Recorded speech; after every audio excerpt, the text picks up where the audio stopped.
Hi, fam! I just got back from a vacay with my little family, and amongst other things, trains were a theme with our train loving kiddos. We rode a long distance train, subway trains, and my son even got a cool domino train, where the train lays out stacked domino like tiles that can then be knocked over. I mean, we had endless sensory fun. But I've missed seeing you here at the water cooler. And I've gotten some great questions across OFP's social media, email, and OCDFamilyPodcast.com wanting to know more about I-CBT, otherwise known as inference-based cognitive behavioral therapy. So let's take the question directly from you, fam. But just remember, this isn't therapy. And the question reads, is I-CBT just glorified rumination? First off, great question.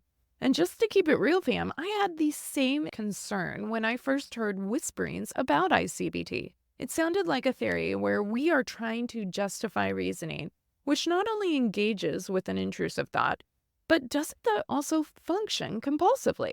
So let's break this down, fam. What is rumination? I fancy psychiatry.org's stance on this that it, quote, involves repetitive thinking or dwelling on negative feelings and distress and their causes and consequences, end quote.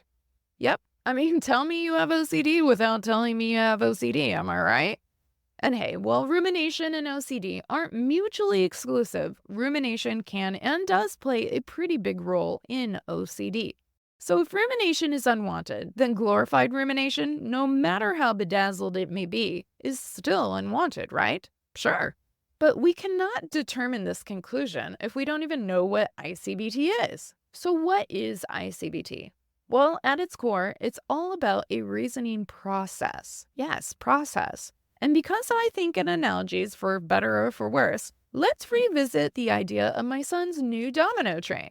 As anyone who has ever constructed a line of dominoes for the enjoyment of toppling them over knows, if one domino falls anywhere in that sequence, all the dominoes impacted fall as well. It's a chain reaction, which is part of why it's so fun and can be so satisfying when done purposefully. And if accidentally triggered, oh, we know, probably firsthand, why that can be so frustrating, disappointing, or sad. Because ready or not, those dominoes are going to fall. And within I-CBT, we learn that our reasoning processes aren't much different when it comes to OCD. So that first domino is the doubt. We have the what if, maybe, possible question, or inference, if you will, enter into our mind. And if that domino falls, then we have the meaning domino, the distress domino, the compulsions dominoes. They all follow the sequence because they are literally impacted by that doubt. So where does rumination come into this mix? Well, again, if we presume rumination involves that sticky thinking or even a dissecting of why did this thought appear, what does this mean about me, or an endless number of other possible conclusions, then it requires that doubt, the thought, that sticky, intrusive obsession domino is already there. Translation? The rumination domino, it comes later in the sequence. It follows our doubt domino. So simple physics can tell us, in this domino effect, if the first domino doesn't fall, the other dominoes remain unmoved. There has to be a trigger, a push, a force, some kind of inertia working in concert with a gravitational pull on that first domino for the sequence to begin. So what does this have to do with I-CBT? Well, simply said, if we can resolve the doubt, that first domino, trigger or not, if it doesn't fall, then none of the other dominoes topple either. So is I-CBT about ruminating? No, ruminating is its whole own domino that doesn't topple unless the doubt preceding it starts that sequence.